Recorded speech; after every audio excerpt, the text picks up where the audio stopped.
Ladies and gentlemen, the Cleveland Browns season is over. They ain't nothing more than the New York Jets now. Boy, talk about an absolute gut punch when you see one of the best in the business. Nah, I think they're still the same Browns team I play every year. The Browns is the Browns. If you ask me, I don't really pay attention to it because it's Cleveland, it's Cleveland.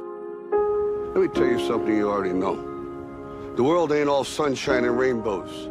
It's a very mean and nasty place, and I don't care how tough you are, it will beat you to your knees and keep you there permanently if you let it. You, me, or nobody is gonna hit as hard as life. But it ain't about how hard you hit. It's about how hard you can get hit and keep moving forward. How much you can take and keep moving forward. What is up, everybody? In that video right there was a sad format of what we have to look forward to, or what we've looked forward to in the past. It's so depressing. Did you guys see that? That was kind of, man, I had to do it, though, because it just happened to happen that way, and that's the way the cookie crumbles here in Cleveland. But first and foremost, I want to thank, one, Barry for being on the show tonight, but not also that, Barry being on our first live draft party show. That was awesome. We appreciate you being there. We had a ton of fun that night. We had Ralph Holly on the show. Me, Angel, and Sam were there. Chad was there in spirit. We tried to get him on as well, but Chad fell down the stairs. Unfortunate event. I'm sorry. But Chad's like, what? Wait a minute. But no, we had a great night. Okay, everyone. Yeah, we had Ralph Holly's dad on. We had Justin Cuck from Here We Go Brownies. I'm actually wearing his shirt tonight, representing another show that we work with as well.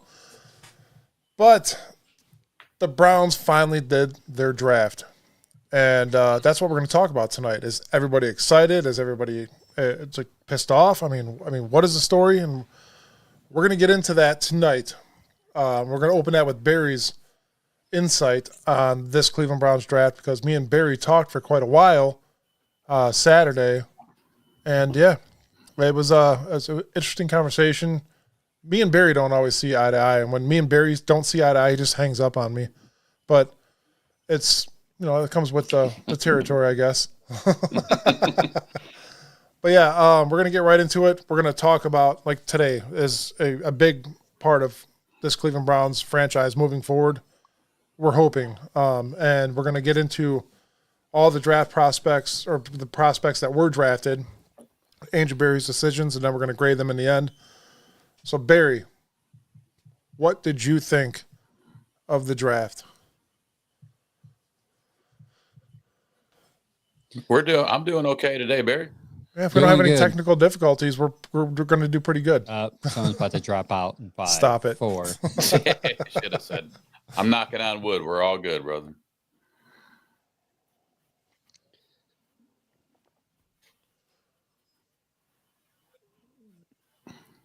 Nobody, Yeah, literally nobody. Everybody had some possibility of there being 2 running backs taken, because that room is shallow. I saw some people, including Sam, mention might be worth bringing in 2 quarterbacks. Both of those things doubling up and where they were picked. Nah, nobody saw that coming. No. Nobody's crystal ball was that big for sure. There's no way.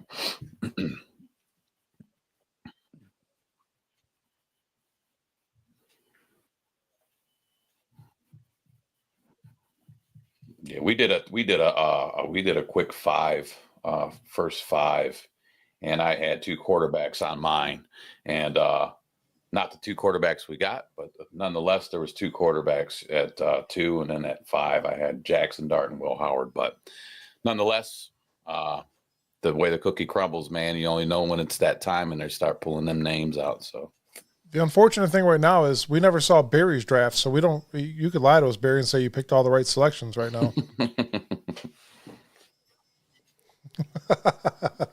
No way.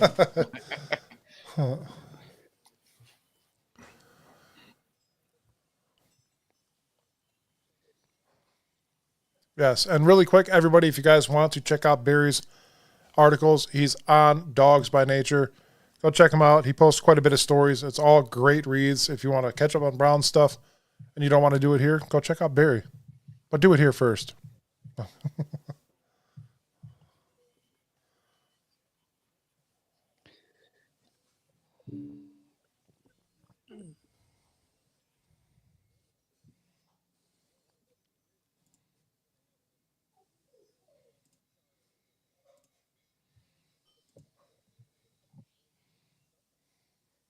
Be.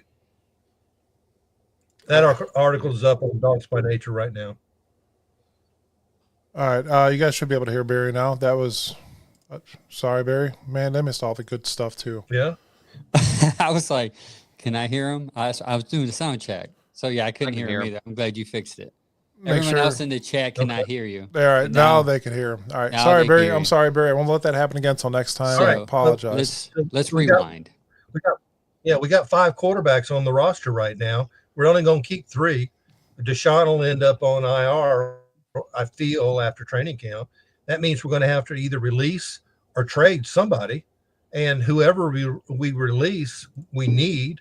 And if they release either one of the young guys, somebody's going to pick them up. So why did we draft them just to, cut them and let somebody else train them?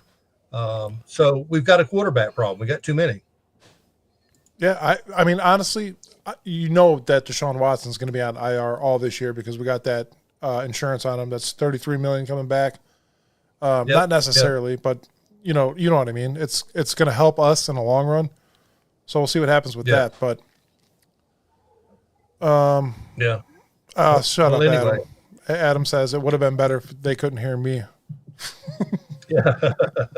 Chad, don't laugh at that. It's not funny. Two things I noticed about the draft, though, is that we needed a safety and we needed a backup offensive tackle, and we didn't get either one. If you look at the safety room right now, we're going to go into the season with Ronnie Hickman and Grant Delpit. Is that going to be our safety room?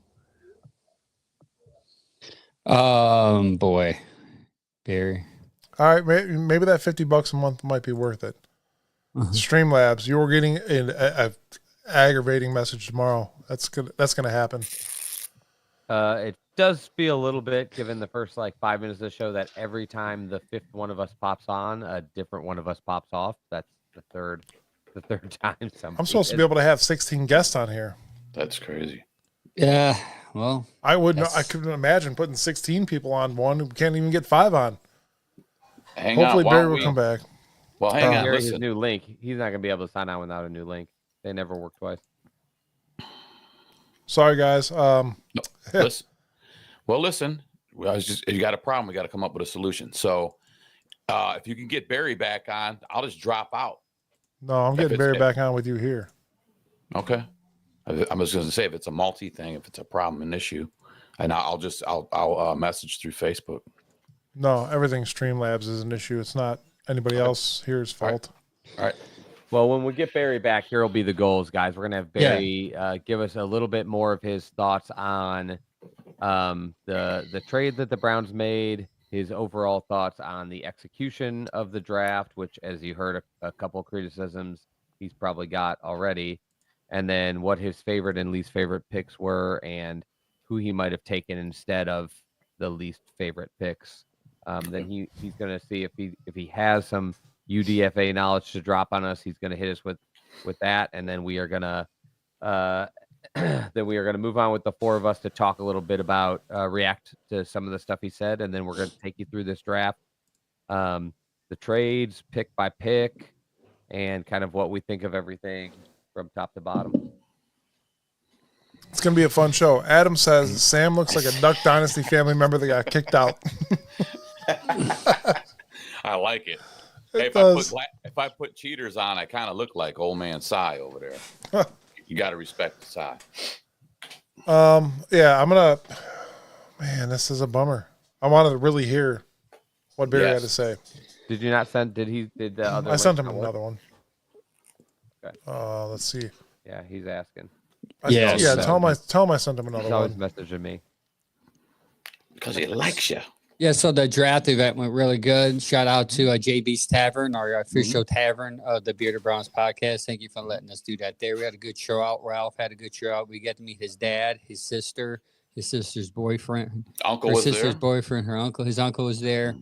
I feel like I'm missing somebody. Someone that Couple wore cousins. his jersey. Yeah, actually, I think a couple cousins was there. he had entourage. It was pretty cool. That was cool.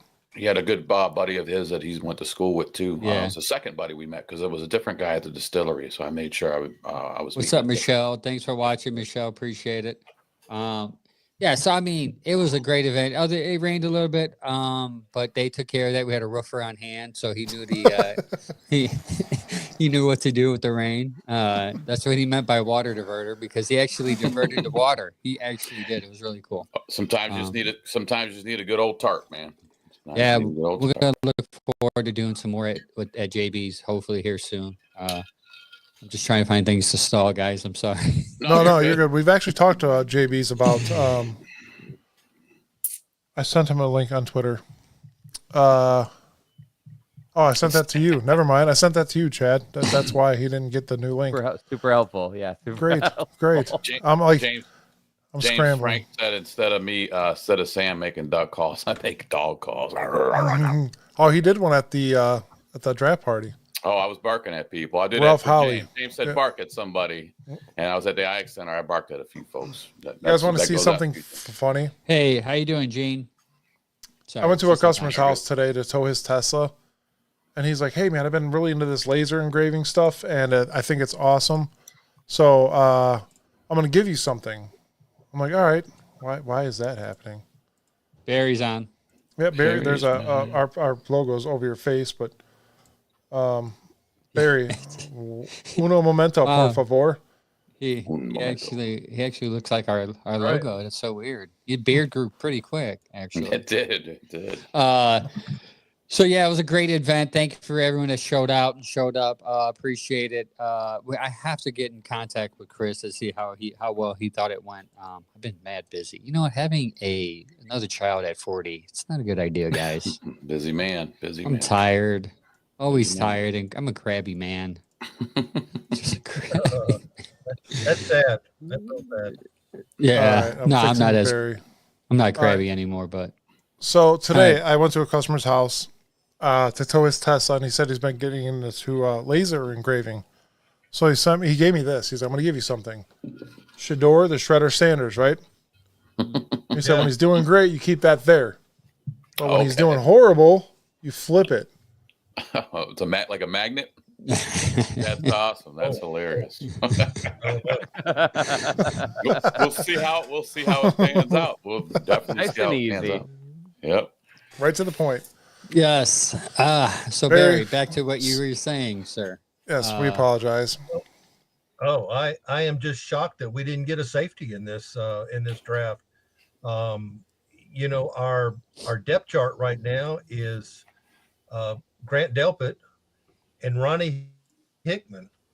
I mean, is that what we're going to go into the season, is depth chart for safety?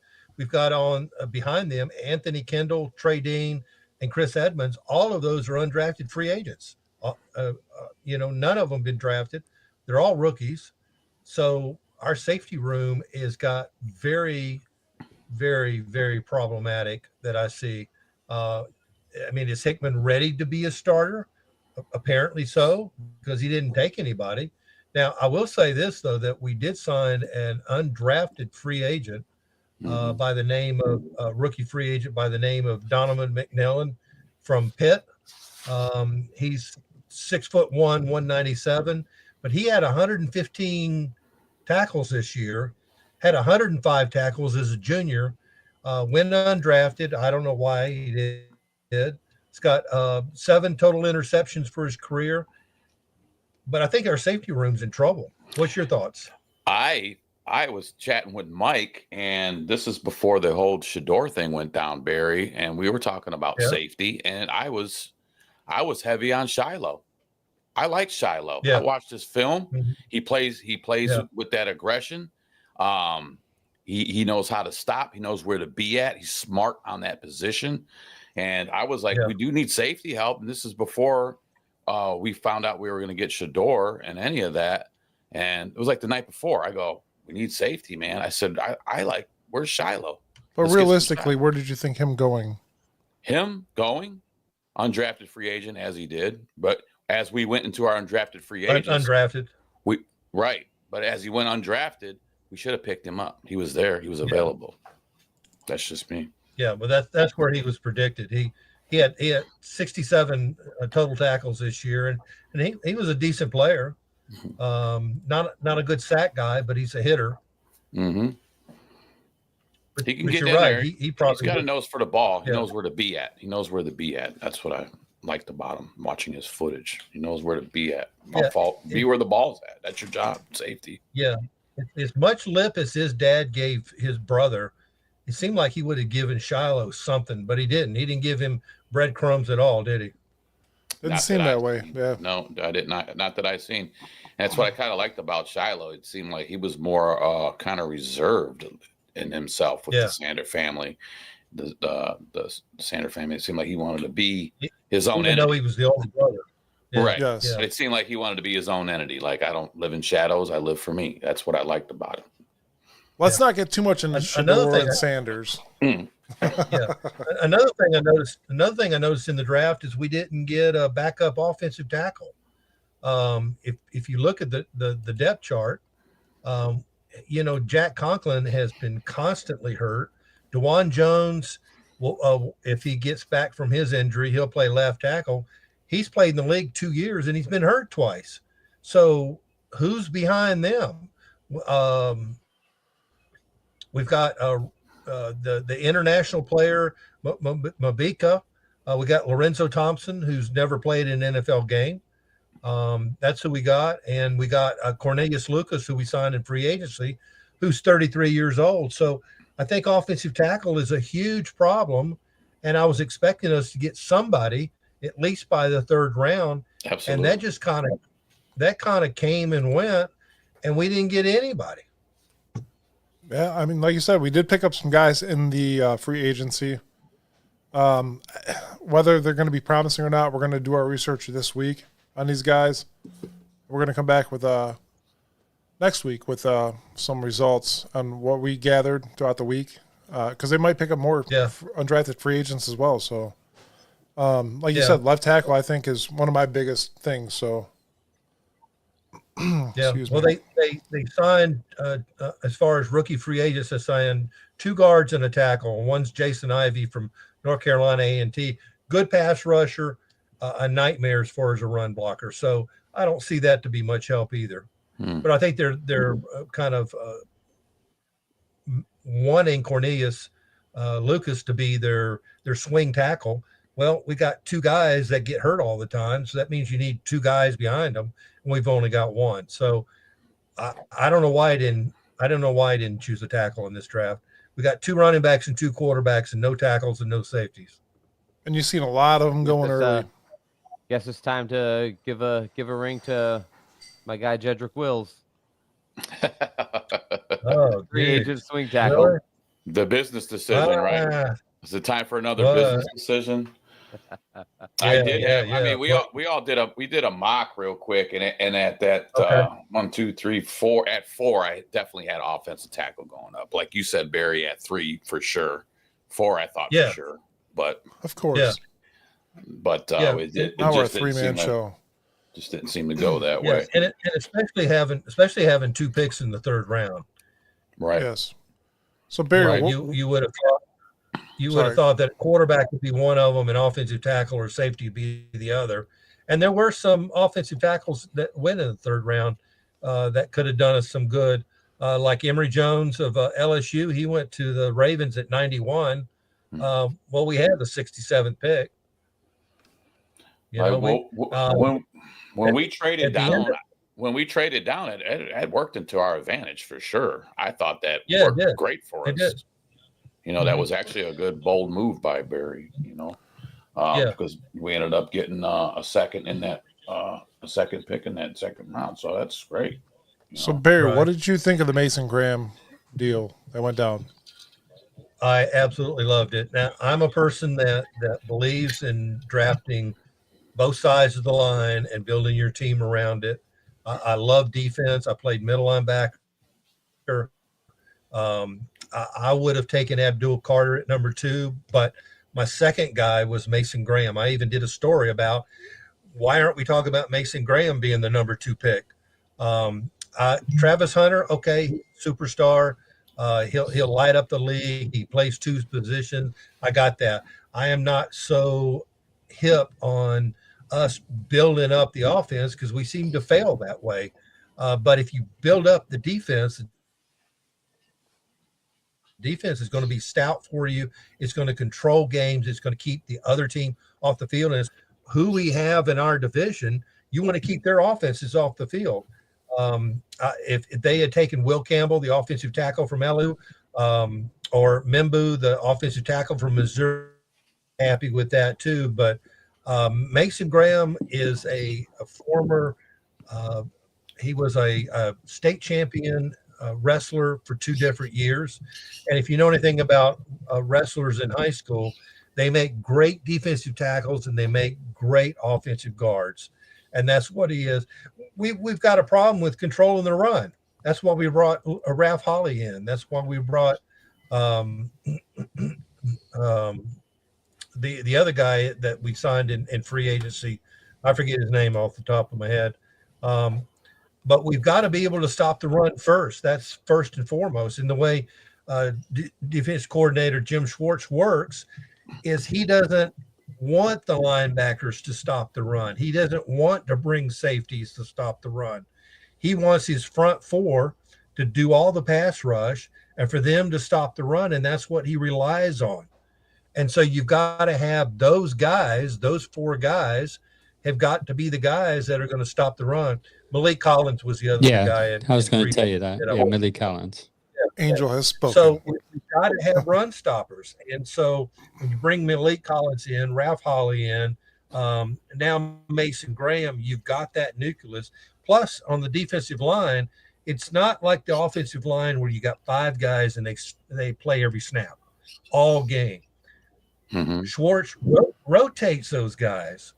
If you notice, Myles Garrett doesn't play the entire game. He'll play 85% of snaps. Well, who's playing behind him? Well, Alex Wright, Isaiah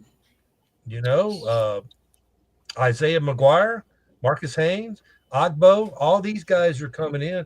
Same thing with defensive tackle. He's got 4 guys that he's rotating in. And so for us to get a guy that's now Graham may start, he may not. Shelby Harris is going to be one of the starters, I feel, even though he's 33 years old. And we got Mike Hall. Where's he going to fit? Now we got Ralph Holly. We got Mason Graham. We also got Sam Kamara. Ogbo can move inside. Malik Collins is a defensive tackle. There are decisions that are going to have to be made, and they're only going to keep 4. Right. But I thought it was a phenomenal pick. His numbers aren't that great as far as tackles go. But what's weird about Mason Graham is how much of a pass rusher he is. You usually don't get a pass rush out of your defensive tackles. What you want is you want them to stay in their gaps and you can't move them. That's what you want out of your guys. You want gap responsibility. That's why Tommy Tagai isn't here. He got pushed around all the time. He got moved all the time. Yep. People went right up his alley. You're not going to move Mason Graham. Yeah, he has a good pass rush rate too, along with 6 sacks in college in Michigan there. So that's pretty good for a DT. And he plays for a DT is unheard of. Yeah, that's why I was begging. For me, that was a perfect situation for me because I wanted him in the draft, and I knew 2 was too high. Even though I'm the guy that says if he's your guy, get him at whatever number you want to get him. But I'm very excited for Mason Graham to line up next to Miles, and you can have Hall Jr., you can have Ralph there, and then you can have McGuire and Alex Wright do their thing on the other end. I think that defensive line is going to cause major headaches. For sure. And like you said, like Barry said too, is that rotation. When you're rotation that fresh in and out on that's going to be a disturbance for any running back. That is huge. I think we're going to be a feared defense this year. Again, Barry, we got about 5 minutes left with you, man. What would you overall, with Carson Schlesinger, linebacker, Quinshon Junkins, running back 5, Harold Fannin, Dylan Gabriel, Sampson, and Sanders, what would you I really hate Streamlabs. I might just end this tonight. Yeah, there goes Angel. Yeah. Go. Give us Mike, a quick. Finish, yeah, finish with your question for Barry. Give us a quick overall, categorized grade on each of these players, and then a grade overall for the draft. I'm going to say B plus. Overall, I don't like that they took 2 running backs. I don't like that they took 2 quarterbacks. I think all of that is unnecessary. Harold Fannin is going to be the best player in this draft. However, my favorite is Carson Schlesinger. I don't think we know or understand when they took him what he's about. He had 136 tackles. 136 total tackles, had 90 solo tackles this past season. Yeah. That is what we've been needing. You put him with Jordan Hicks, you put him with Mohamed Diabate, and if JOK comes back, I think that's the reason that he took Schlesinger so early in the draft, is because we don't know what's going to happen with JOK. JOK comes back, you put him in the lineup. I don't know what will happen with Devin Bush, but this is going to be a dynamic tackler. He goes after it. He's and not only that, he's a bioengineering major at UCLA. That means he's super smart. He could be the next host on Jeopardy. Right. Definitely not on this show with all the ears we have. Okay. He averages 11.3 tackles a game. Think about that. 11.3 tackles a game. He had 17 tackles against University of Washington. So this is just what we've been needing, is people that are good tacklers, sure tacklers, that have high numbers. Harold Fanning is going to be the best player in this draft. He led the nation in receiving. He led the nation in receptions as a tight end. That never, ever happens. That's like saying he led the nation in receptions as a fullback. No, that never happens. But I interviewed him at the Senior Bowl. Great kid. Got his head on straight, very articulate. I would say B plus overall. I don't understand the 2 quarterbacks. One thing you got to understand about Gabriel is that Kevin Stefanski has a certain type of quarterback that he wants and needs and wants to groom.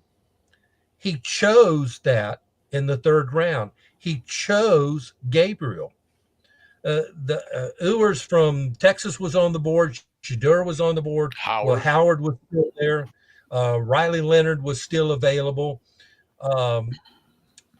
Kevin Stefanski chose Gabriel as his developmental quarterback. Now, is he going to start next year? Is he going to start the year after that? I don't know. He'll develop like we did DTR. But Kevin Stefanski chose him. That was his choice. He didn't choose Shedeur. Shedeur was just there. Now, Shedeur may end up being starting quarterback. He may end up being backup quarterback. We will find out, and we're going to hope for the best for all of them. But Kevin Stefanski chose Gabriel. Yeah, they said that he was already on their radar going into this. That was they're going to be like their guy. Then as far as how the Shedeur thing worked out, that worked out because that was almost a no-brainer pick at that point. He's there, get him, take him at that 5, So now I've got something I'll throw out at you. Mm-hmm. Maybe they took Shedeur just to trade him.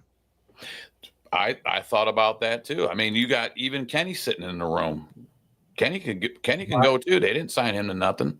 We're going to talk about that more here in a little bit. So there's a lot of buy low, sell high. Buy low, sell high. Yeah, yep. Yeah, he definitely came in on a low. So yeah, you got to take that Shedeur there at that. You had to do that. So Barry, overall, honestly, I hate saying this, but we got to let you go.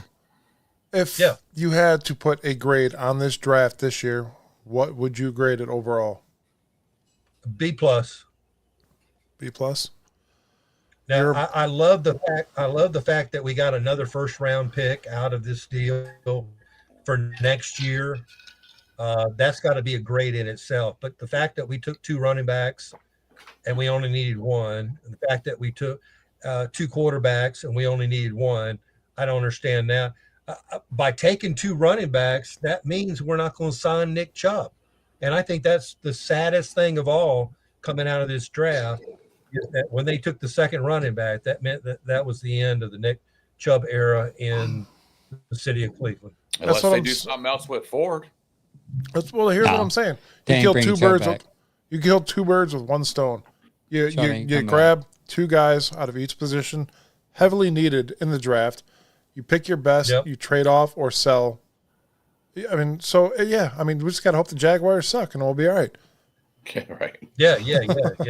And if we do as well, we'll have 2 top 10 picks. Barry, we're not gonna suck.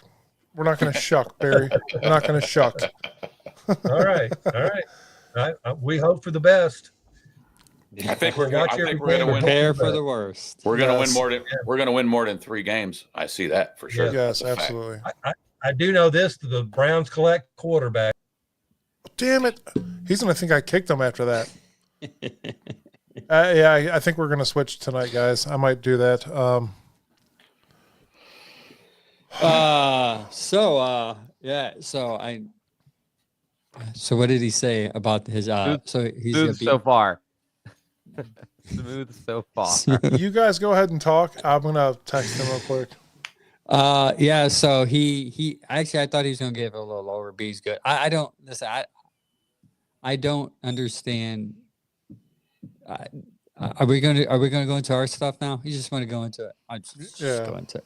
So I don't understand the hate from this draft. Like even the B+ I feel is a little low, even though it's high. I do. I mean, for me personally, I think it's an A because of multiple reasons. And main reason is you got 2 quarterbacks. You got 2 young quarterbacks under a rookie contract. And now people's like, that's a problem. Not really. If they play really good, that's a good problem. Because if Dylan is Dylan and Shador is Shador, you're going to have to give up one of them. And the team's going to be so desperate. And then you can get some assets back. Okay? Maybe, possibly, most likely it's going to happen. And I to be honest, the Dylan one did throw me off a little bit, but after settling down and looking into it and actually not being a fan, I realized I get why they got him. I get why Kevin likes this dude because he is everything Kevin wants in a quarterback. His height does scare me, but we've done more with less. And I think Dylan is better than what we've had here outside of Flacco. So, the Graham one, obviously you guys know I like Mason Graham, so I was ecstatic with that one. The Carson guy, I didn't know at first who he was, and then I looked into him and I realized, holy crap, this dude is going to get 5,000 tackles a year. And he's raw. He got all that under 1 year. So he still got room to grow. Obviously, Junkins, I think I mocked him every time I did one of my 1,000 mock drafts. Are we finishing the show in the next 30 seconds, Angel? Or you just covering the whole draft? No, I'm just saying. Let me just take you through each pick, in my opinion, of each one. I thought that's what we were doing. I thought we were all going to go. Barry's done one at a time. What Barry said, and then we're starting. Okay. I'll be honest with you. I didn't know what Barry said, so I was just winging it. We apologize, guys, for the show today. It's been a nightmare, unfortunately. But again, Barry has left us, and make sure you guys go check his stuff out at dawgsbynature.com. Plenty of good reading over there from all the authors. He's one of the best for sure, and he's a friend of the show, so go check him out. Man. So next week, guys, I think we're going to be on a new streaming service. Are you eating ice on the show, Sam? Yeah, I just chewed a piece of ice. I want to punch you in the face so bad right now. I don't know why, but your face looks so punchable. It can't be no worse than what's going on right now. So yeah, true. Yeah, you got a good point. I did text Sam 10, 15 minutes ago. I'm like, bro, when you drink, mute the mic. He's like, no, I'm going to eat ice now. Looking over show notes. Okay, let's wrap this up and reel it in. So time's ticking. We don't have that much more time to talk, but I want to make sure we at least bust through our version of this draft. So let's just start it from the top. we had, before anything ever happened, we had a pre-draft trade where we gave up multiple 6s and a 7 to get a 5th Oh, yeah. rounder and a future 5th, without knowing, like, without thinking about what that ended up turning into. What were you guys' thoughts on the initial trade just to start things off? I actually thought they were going to use that to move up. So I had a feeling that because Barry's clean, I said, while we at the draft show, I was like, well, guys, look, he's going to use some of these picks to move up. I didn't know. No, I wasn't predicting that, but I figured he would use some of that for some ammunition. Mine's easy. I put my head down and walked away. Sorry, Sam. Go ahead. No, you're good. I wanted just to go ahead and do the easy layup, man. Go for who you wanted. But after they did that, and letting it stew and let it simmer, we got what we needed to do. I mean, we got 5 overall pick, 2nd round pick at 36, plus we already had the 33. That was a bonus to me. And then you get a 1st round for next year. So that was actually in all, that was a plus for me. And then you got Mason Graham. And James Frank said earlier, Angel, he goes, Angel's been calling for Mason Graham since like Christmas. So just a shout out for that. Yeah, so I thought it was going to be used for movements, hopefully. Yeah, so I thought kind of on the first trade, the several 6. So I kind of thought the opposite. Once they gave up a bunch of 6s and a 7 for 5s, and one of them's a future 5 once for this year, I thought the opposite. I was like, well, there goes their ability to move around. Now I felt like they were most likely to either trade back to get more picks or to just take what the picks as they landed. The reality, though, is if you guys have heard me talk throughout this whole process, like, to me, 6s and 7s are not good picks. I wanted as few of them as possible. We came into this draft with like 4 6s and 2 7s. It was a lot. And the initial was like, the Browns have 12 picks. And I was like, but like 6 of them are from the 6th round on, and those are just not useful picks to me. So I was happy they did that. And then Sam commented on the second trade. What did you guys think of it? I actually, like, going into this, I was so high on Hunter this whole time, so it was a little bit heartbreaking when that trade actually went through. We all knew it was a possibility because there were trade talks, but I just thought, no way somebody's going to actually offer that much to move up and not get a quarterback. Before the draft, I said if it was offered, they would have to take it.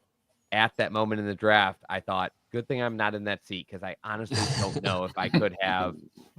My brain had already told me, like, that's the right move, because as incredible as Hunter was, moving back 3 spots and everything they got is a no-brainer if your heart is just taken out of it. And so that was the one where I'm just like, kudos to Barry to be like, we got to take this trade. And maybe he knew it was coming the whole time, so he never got connected with, we're grabbing Hunter and we're moving.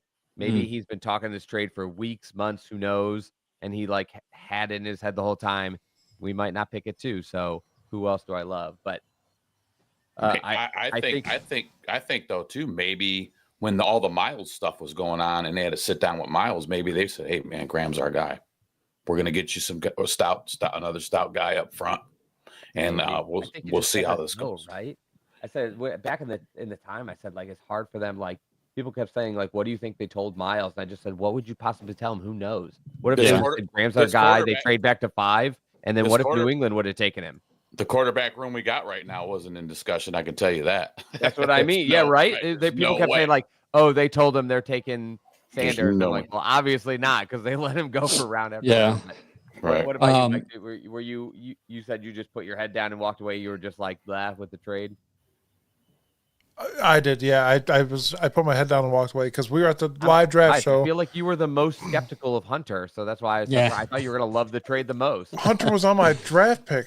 He was on my mock draft, so I was like, all right, what are we doing? Like, what are we doing? And I'm sitting there, like, trying to produce the show so we're all on the same page, and everything just fell apart, man. It rained, and then I was trying to get people on and in the show, and it was a nightmare for me. I'm thankful for Sam, Angel, and Sam's wife, Jen, stepped in. It all worked. And it worked out very well for the most part. Sorry. Yeah, it was good. No, it was a good night. For me, as soon as they made the pick, I looked to Sam, I said, they're getting Graham. They're He at did. 5. They're getting Graham. I said there's no other reason to move backwards to get Graham. And then I was as excited to see that they get their number 1 next year because you have a rookie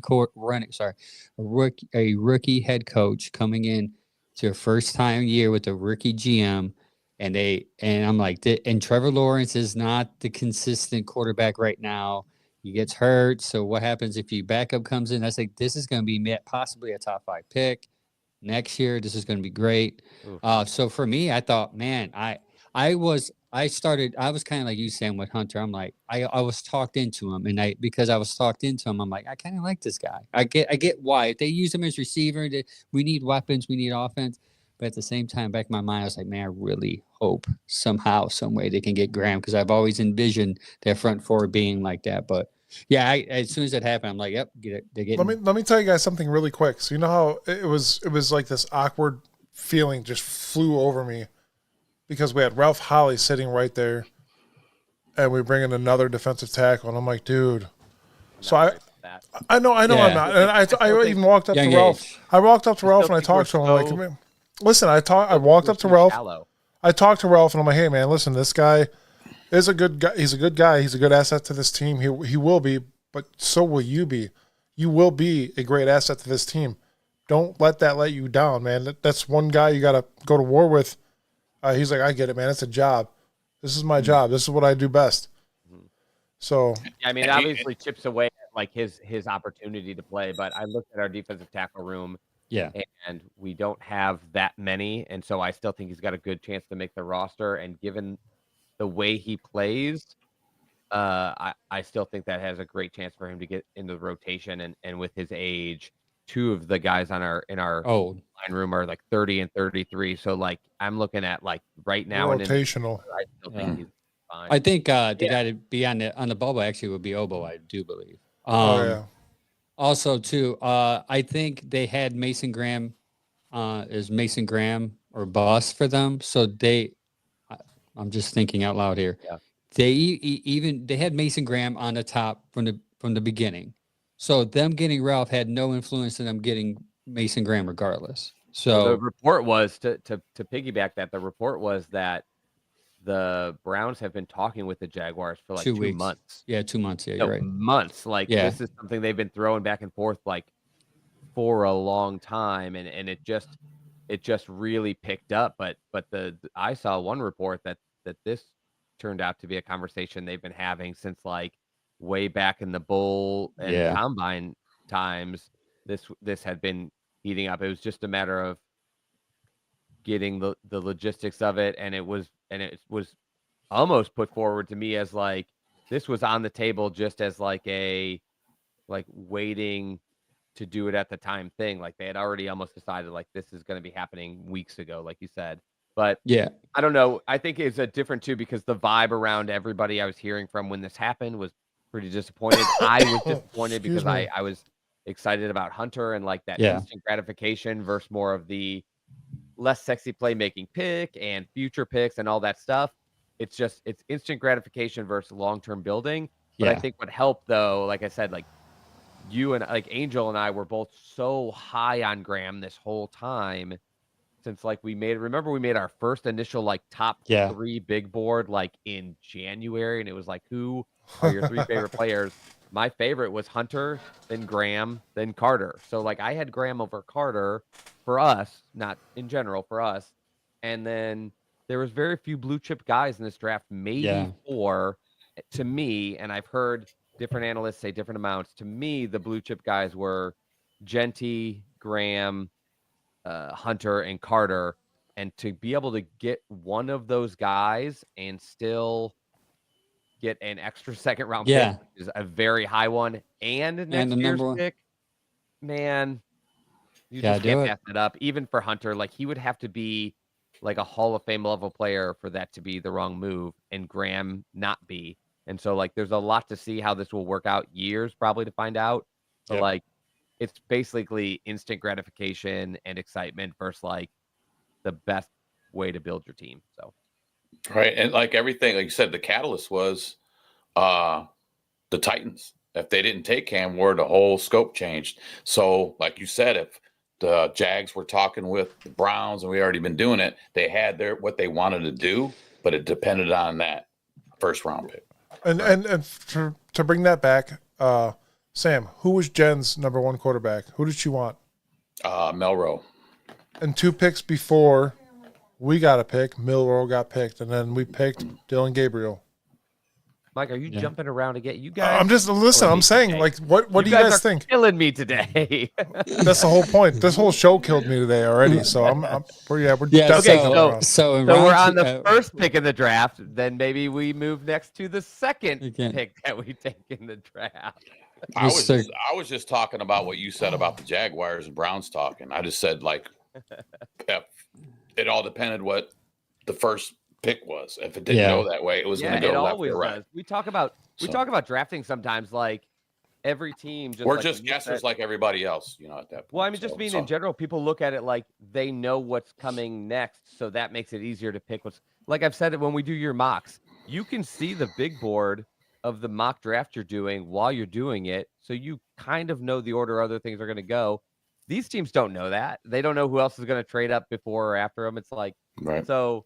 The move they made and the player they got, like we finished round 1. We have all these extra assets. We have what I considered like an incredible blue chip player at a premier position at a position that we thought was a need. Like, I don't know. It just turned out like that. Just turned out to be a great pick. Mike took the time to kind of throw together a board chart for us. We have Mason Graham. Dane Brugler had him as his by far and away defensive tackle number 1. So did everybody else. Most people had him in their big board in the top 5. I don't think I ever saw him below that in any like real big board. PFF had him as 5 prospect overall, right where we took him. And the RLAD's prospect grade was a 9.8. And for those that don't know, that means a like ready to start day 1 impact starter. And you're pairing up against and you can put him right next to Miles, who's just a monster. So it's going to be a fun year on defense to watch them two just compete. I'm glad you said that because a lot of people were talking about Carter, and I think we brought it up a few times in the podcast. My one hesitation with Carter was I don't think having Carter maximizes Miles the way having Graham maximizes Miles 100%. Because getting another defensive tackle. I mean, we didn't go edge, which means we probably wouldn't have even went defensive tackle if we went Carter potentially, which means now you've got 4 pretty good edge rushers and not as much impact in the middle. Now they've got 3 really good edge rushers and depth, 3 really good defensive linemen, and a bunch of depth. And you just have a totally different defensive front that every offensive line and offensive coordinator are going to be thinking about. It's funny you say that too, because I thought Angel and Sam were going to fight at the draft party because I know Angel was high on Mason Graham and Sam was really high on Abdul Carter. He even told that to Bob Golick that called him a pussy. Just so everybody knows. Sorry. The thing is, they're equal prospects at worst. Bob likes him. To most people, the better prospect. I was just thinking for here, Carter's going to end up playing the left side of the line. I just don't see that as his best spot. He's going to be the best rushing the passer from the right side and having a little less responsibility in the run. He just made sense to me to be a higher level player at a different team, whereas to me, Mason Graham, I think the Browns can maximize Mason Graham with the way we play defense. And so it's more a matter of like the best front to me is the one we have now versus the one with Carter. And the issue last year on defense was not getting to the quarterback. Miles got to the quarterback. The issue was rush defense. People were running up the middle on us. So you solved that issue. And it leads people were running from Miles. They've just run up in the pocket and to get away from him. And now they can't. That pocket's not going to be there with Mason Graham in the middle. I just don't believe that. So speaking of tackling, that leads us to our second pick, number 33, Carson Schwessinger. Yeah, that's it. Schwessinger. He's he's nation's go ahead, make fun of it. He's a Buckus Award finalist for the nation's top linebacker, which, by the way, guys, did you know that he had 10% of UCLA's tackles last season? 10% of their tackles was from this guy. First team All-American, first team All Big Ten. This guy, I maybe because it's UCLA, because I'm not out west like Chad is.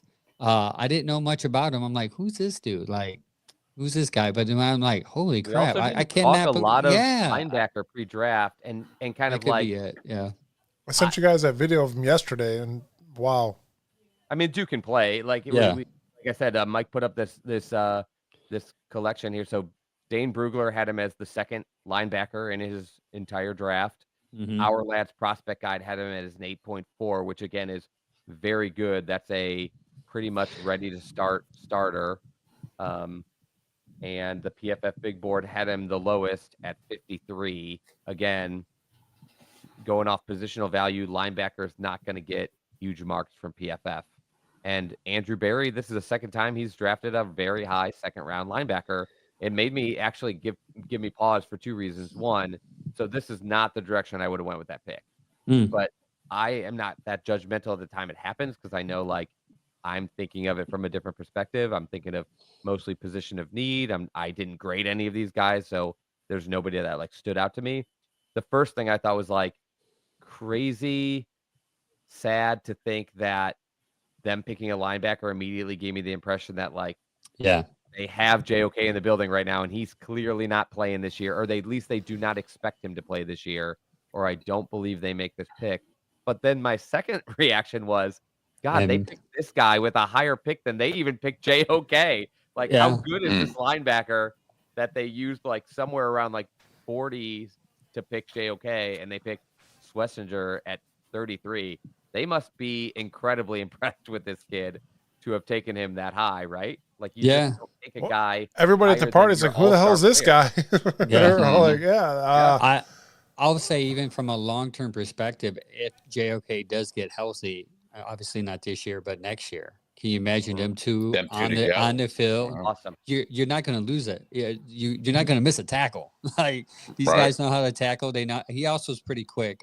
He's more of he's a cover guy too, linebacker. So he's gonna. You got similar roles, but he's such a stout tackler. You could easily put them out there together. All I heard from him and the stuff we read, and we'll cover the players a little more in depth next week, but like all I read about him was just instincts. He just always knows where to be. He's a walk-on. Similar to how you described safety, Sam. Is like he just knows where the ball is going to be and he gets there. And as a walk-on, that's even more impressive because like it's easy to believe as a younger classman, he just was probably undersized. He probably wasn't that well coached or trained, and he just came in and like I'm looking at his totals. His totals, he's got 163 combined tackles, and he's got 109 of those combined, all together, 109 on his own solo. So he knows where to be at. Production's crazy. That's pretty crazy to look at it as in 38 games we're talking too. Yeah, that's those numbers are up there. So, and you know he knows how to get guys for losses too. He's had 12 of those throughout his career too. But what stood out to me was the combined 163. But he's done 109 of those by himself, and he's going to be able to move with guys like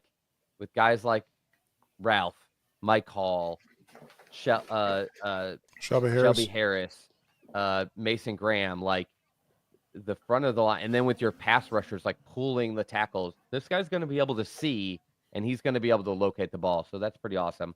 That all being said, I was super disappointed with this pick. I really had big needs for wide receiver and safety, and I'd not wanted to reach for needs, but Luther Burden was sitting there as an explosive, like upside boomer bust receiver with like first round potential physically. And Nick Amanwari was a safety that I had been talking about and mocking like over and over. He was also sitting there. I think he went like the next pick after we took Schlesinger. And so I was pretty disappointed not to get either of those two guys, especially because we didn't go Hunter. So I was thinking like, oh my God, Luther Burden lands to us and we can hit both these skill positions in the second round. But again, it just gives me pause that, okay, what did they see in Carson Schlesinger that they were like, this is why I don't like to grade the draft. What were they seeing in Carson Schlesinger that they're like, yeah, this guy is so impactful that we can pass on Luther Burden and Nick Amanwari? Like, I think Angel kept on announcing Luther Burden was still available as well. Yeah. I was like, He was man, this dude's available still for on our the next board. pick Right. as well. Yeah. The Right. only thing was To me, that's just telling them that defense wins. We got to get this defense where we want it at. Because I was wanting trenches. I was wanting a Right. receiver. I was wanting a receiver there too, and I wanted Jaden Higgins from Iowa State. Yeah, like I said, I'm like, they you got a weapon solidified the right front there's line. you need an offensive weapon. You need a receiver. He's Yeah. sitting there, But after you look at what they did and who they picked up when they picked up Swishinger, you look at it.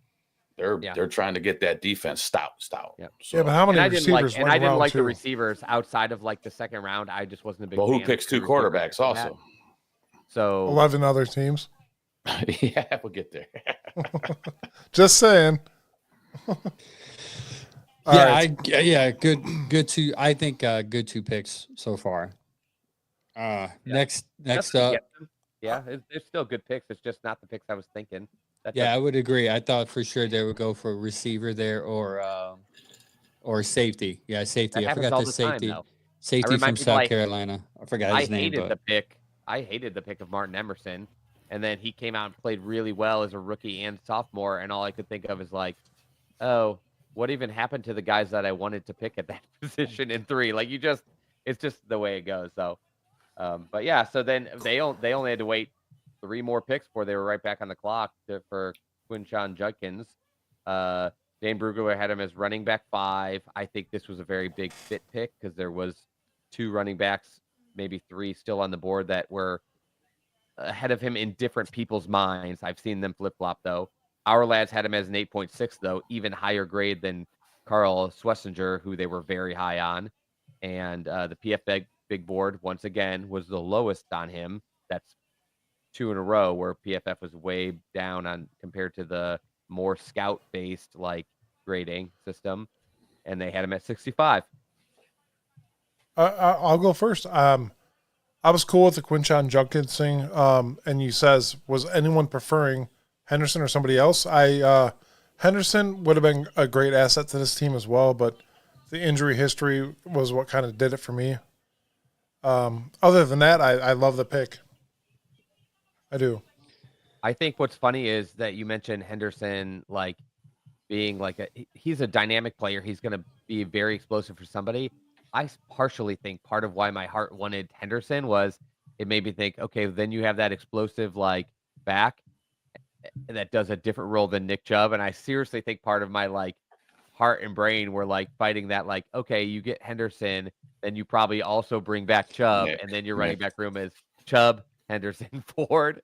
And when they picked Judkins again, I love Quinshon Judkins, and I actually think he's the better fit for what the Browns want him to do. But it was just like the sinking feeling I had with Swessinger and JOK. As soon as they picked him, I thought, that's probably it for Nicholas Jamal Chubb in the Cleveland Browns uniform. Nothing is set in stone, but like most likely it indicates that like now he's not their priority. They've sort of replaced him with a younger player who plays a very similar style game. But if we can get anything out of Quinshon Judkins similar to what the Browns were capable of getting in this blocking scheme with Nick Chubb, oh, baby. Yeah, that's a big thing. He came out of Ole Miss in 22, just 2 by Angel. He came out of Ole Miss, and he did it because he was getting his ass beat at Ole Miss. He was running too much. And I'm not going to sit there and defend the guy for that, but he wanted them to be split up so he could conserve energy. And, yep, that is definitely the moment I switched to StreamYard right now. Thank you, Streamlabs, for making this so much easier on me tonight. Holy shit. Wow. He's there. He's back. He's gone. He's back. What's up, Angel? We got him Hey. back. Hi, Angel. Welcome back, buddy. I may leave in about 2 seconds. Give me a minute. Yeah, we're probably not going to be streaming on this device next week. Anyways, I think that he will be a key asset to this team. Unfortunately, with the loss of Nick Chubb, is the way it seems right now. So, yeah, Judkins my favorite pick. Every out of the 2, I did favor Judkins a little more. I agree. I'm with Chad though. I like both of them. If I would have got Henderson, I would have been like crying. It would have been win-win. Yeah, it's a win-win. Right. Yeah, it's a win-win. It's like who cares? But I do Do like you want Judkins Judkins or more. Henderson? Both. Yeah, yes. Yeah, One of right. them. Any Right. one of them. Yeah. So, yeah, he's everything. He's young too, and it's going to be special seeing him running behind this offensive line once they fix up the scheme. Yep. But yeah, I wanted him. I had mocked him. 98% of my mocks were Junkins over Henderson. People hated it because they always would say Henderson's better. Da, da, da. I'm like, I don't care. I had like Henderson Junkins. on my Funny to mock. me, as I mean, we go through this, this draft, like pick by pick, I can't help but think, like, again, I'm bringing up that this doesn't match any like of the PFS grading. It's areas of like tough, hard-nosed football, and not areas of like what has been laid out as like the premium positions, like offensive tackle or wide receiver, or instead they're like running back, linebacker, defensive lineman, and it is kind of interesting. Like this draft gives me much more vibes of like the way that somebody like John Dorsey would draft, more so than like what we've come to generalize how Andrew Barry would draft, and that includes the next pick also. Like it just goes like Mason Graham, Carl Schlesinger, Quinshon Judkins, and then straight into round 3, number 67, a tight end who like does some things very out of the ordinary for a tight end from a smaller school too. And I don't know. This was actually, we talked about, this was the most mocked, most agreed upon, most everybody is on board player, I thought, in this whole draft, more than the quarterbacks, more than Carter or Hunter or Graham. Like just everybody wanted to somehow come out of the third round with Harold Fannin Jr., and that's exactly what they were able to do. And he fell to them too, because I think couple guys that obviously you had the top 2 guys going in the first round, and then you had a couple guys that I was watching, a Miami kid specifically.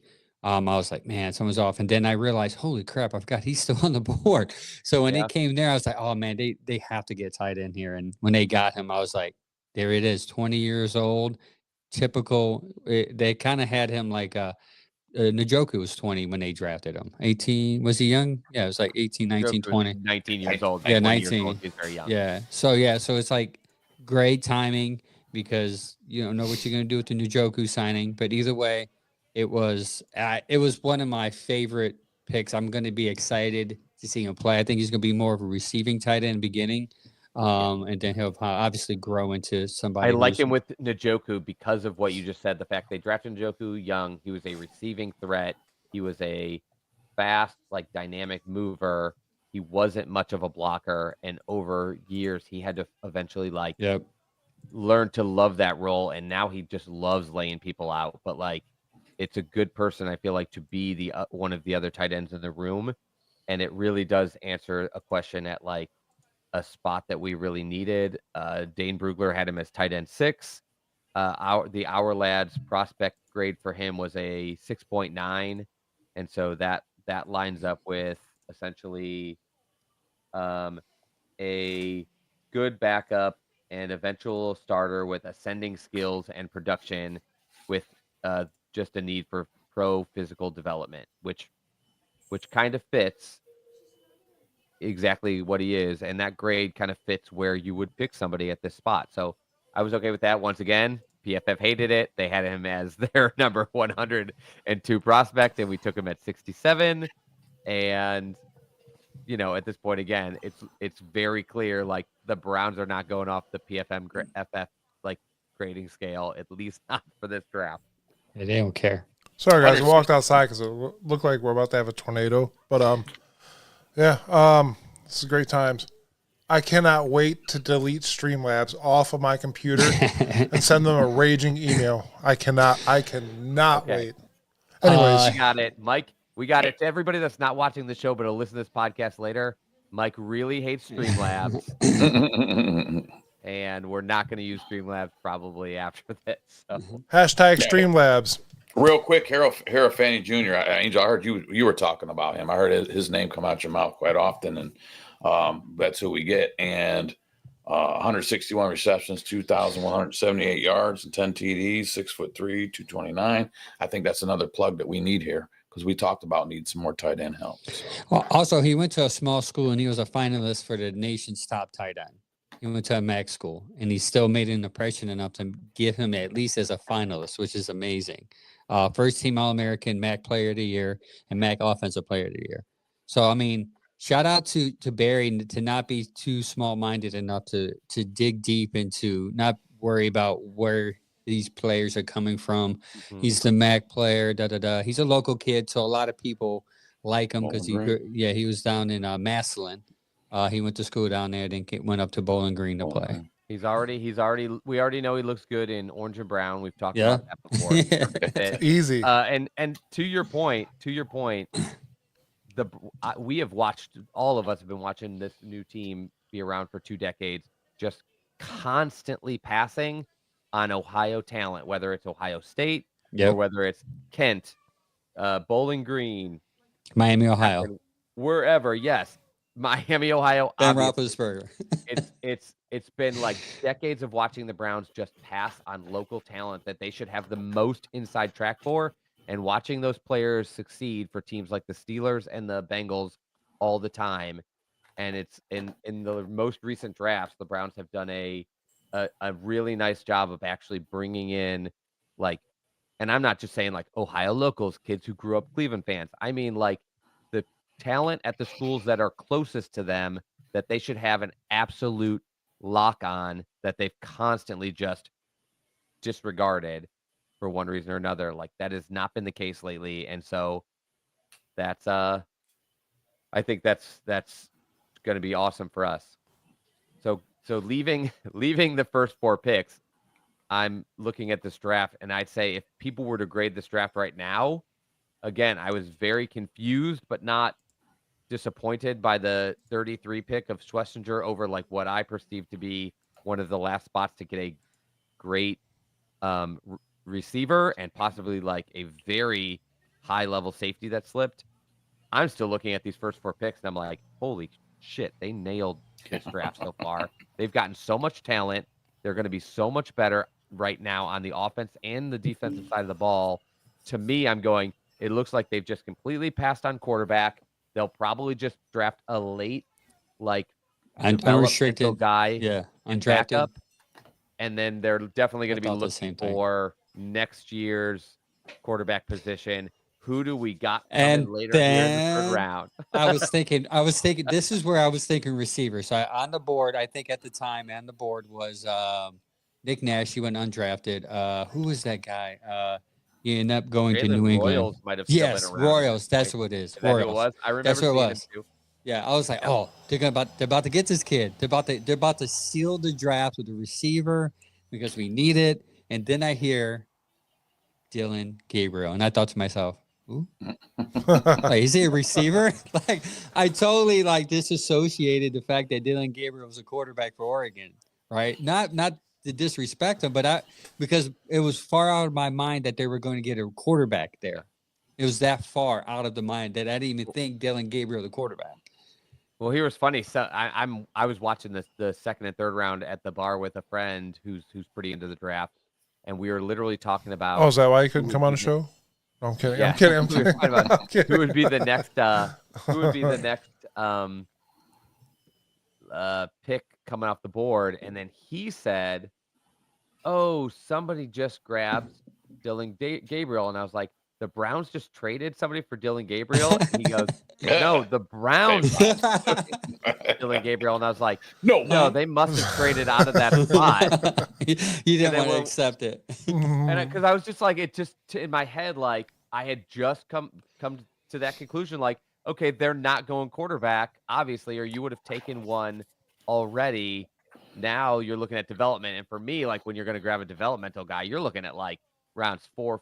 You're looking at day 3. You're looking at rounds 4, 5, 6 to take a quarterback that you think you just throw on the roster. Your long term, same as they did with DTR, like your long term backup. Maybe he can turn into a spot starter or whatever. And so I was just so confused by that. And the same as you, I was thinking, well, they didn't go receiver or safety up top. I probably would have went receiver. And they had Xavier Watts, a safety that I loved, who went the very next pick, I think, yeah, to the Falcons. And I was like, so confused and like a little bit like, okay, try not to get frustrated. This one was frustrating though, because I was just okay. Sam's so fanboying. I'm sorry, Chad's fanboying hard right now. Go ahead.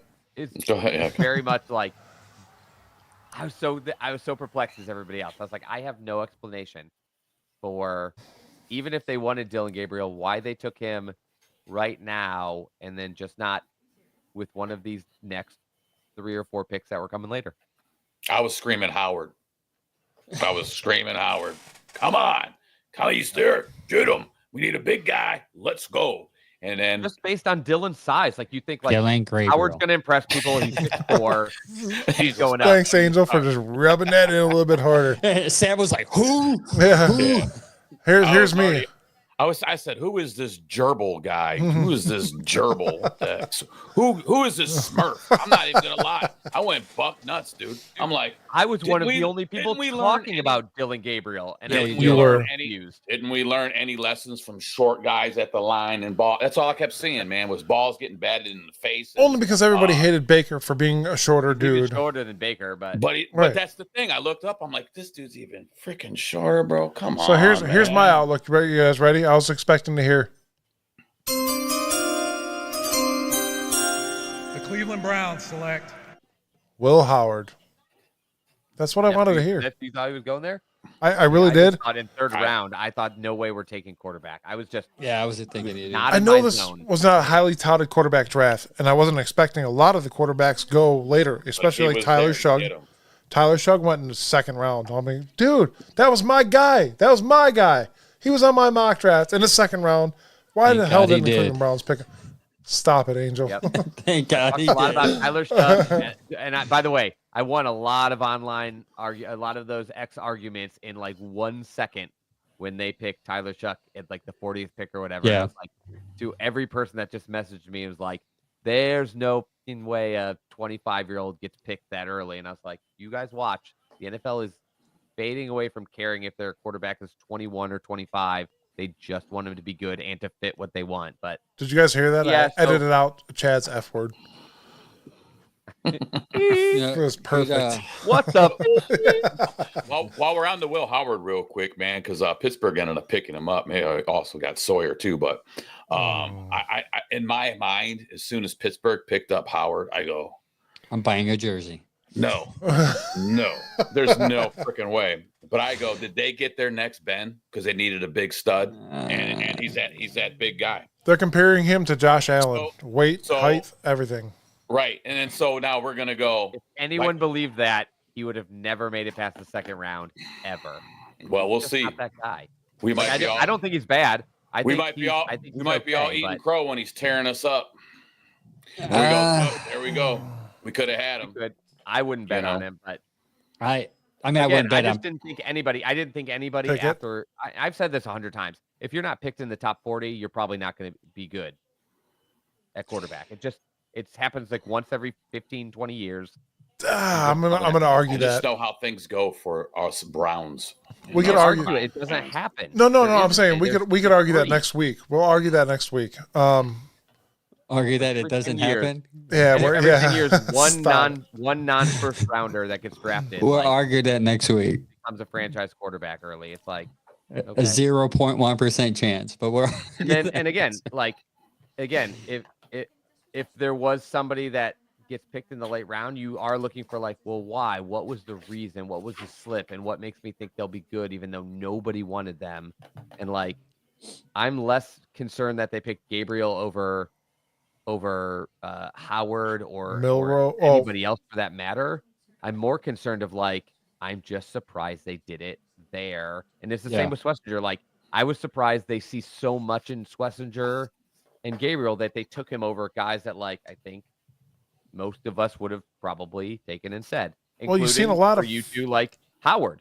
You've seen a lot of offensive line, defensive line guys going in the first. I'm like, whoa, this is not a Yeah. normal draft. Like, it was pushing talent down. Yeah. right? I'm like, whoa, and then you watch Saturday, Yeah, you're no like, doubt. whoa, this is even more different. We all said it was going to be weird. I know I said it for right off the rip. Yeah. This is going to be a weird one. So here's the big question. A lot of people are speculating. Milroe went like 2 picks earlier. And so there's a lot of people out there that have always believed that Tommy Rees is connected to Milroe. That means we're taking him. And some people are speculating, well, the Browns took Gabriel because that was their second choice. They would have taken Milroe had he not been taken. I don't know about earlier. It's a possibility.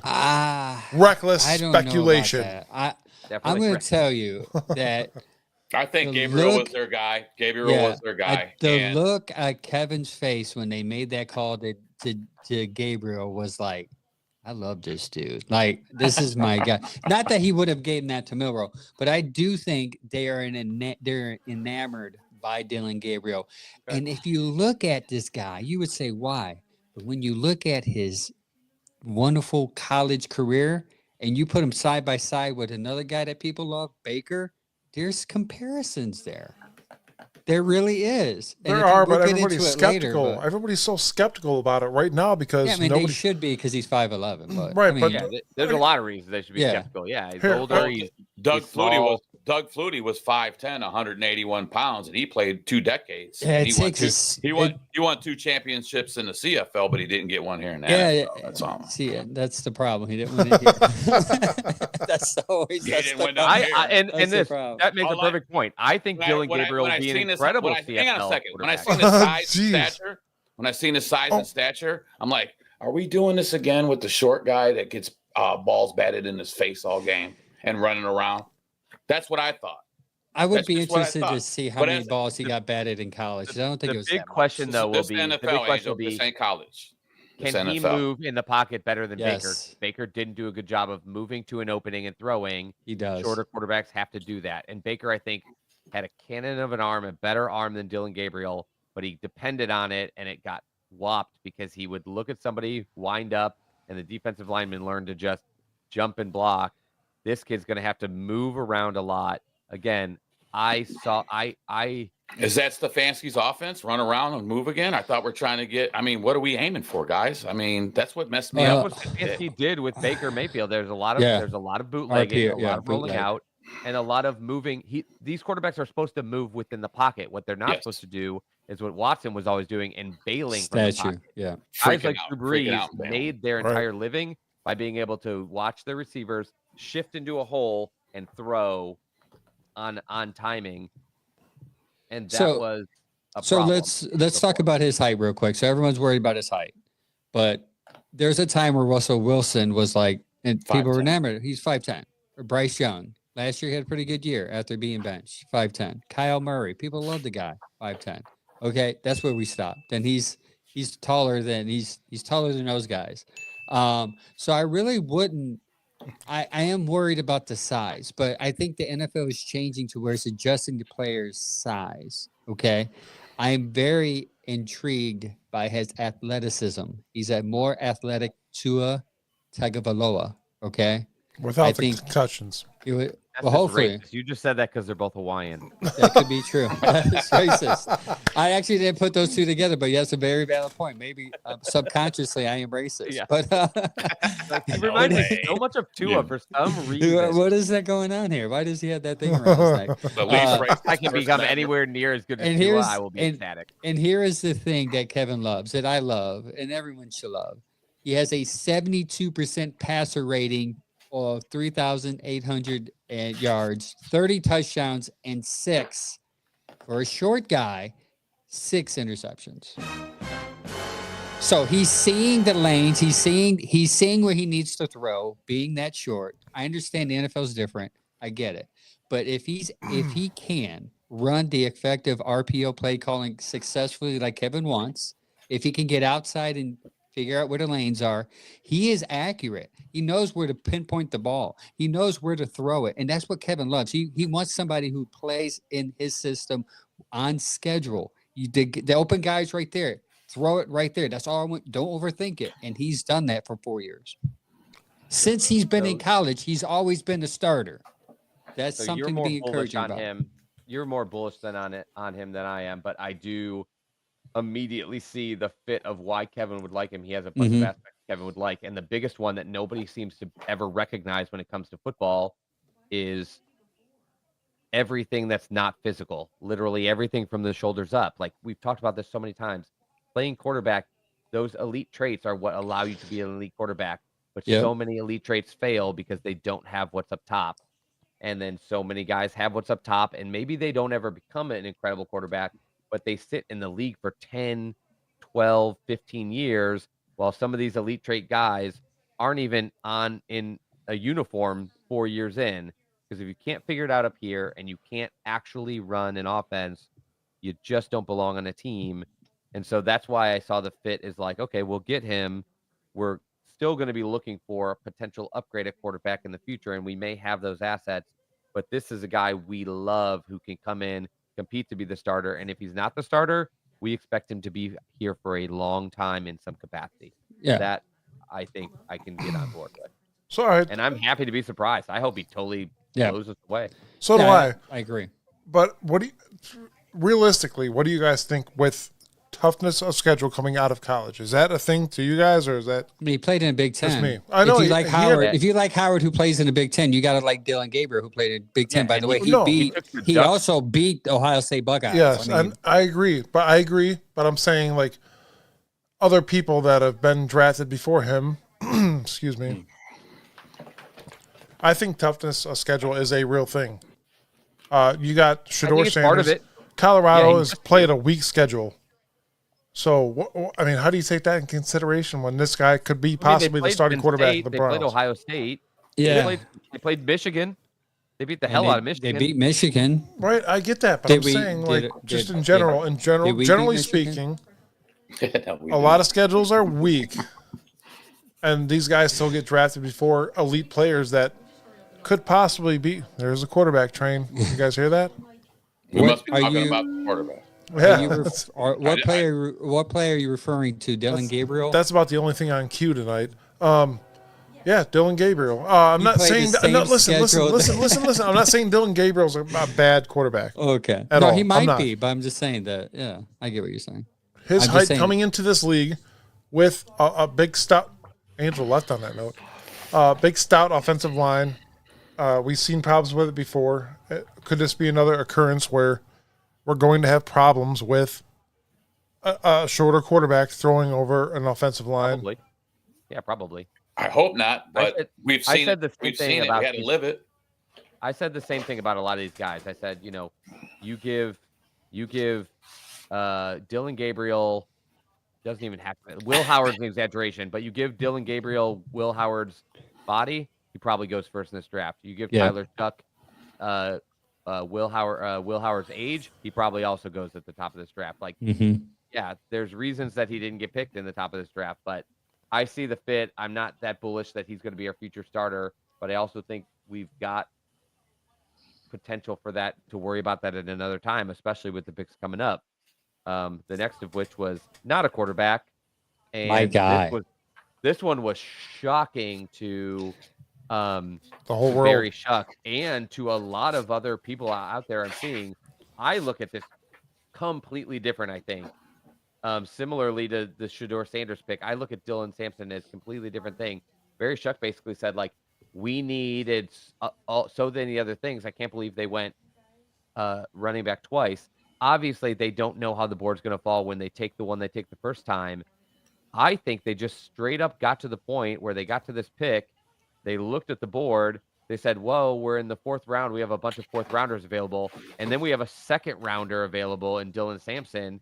I know we already have running back, but do we take a fourth round receiver now, or do we take a second round running back? They just took the player. They just took the best player available, like everybody's always calling for. The BPA. You can't convince me it was very likely that there's a offensive tackle or a receiver, starting safety or wide receiver who were so much better than Dylan Sampson that you pass that talent up.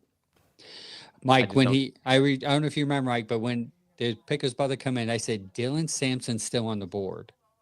And I couldn't believe it. And I thought to myself, if they're going to get two running backs, this is going to be amazing because he can complement Junkins really well. And then I was trying to pay attention to you, Sam, and Jen as well. Okay.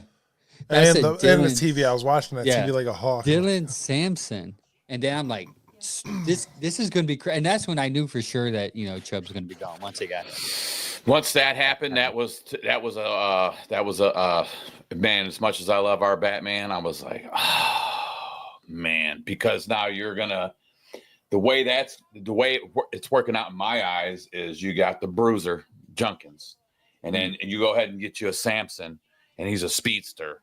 I'm like, they're trying to connect both dots on that running back core, and it's like, man, where's Chubb gonna fall in? He's probably. I mean, we watched Jerome Ford. Like, I know Clevelanders don't love him. He's a pretty talented back. He made, for a 5th-round player, he made a lot of big runs, like over 10-yard runs.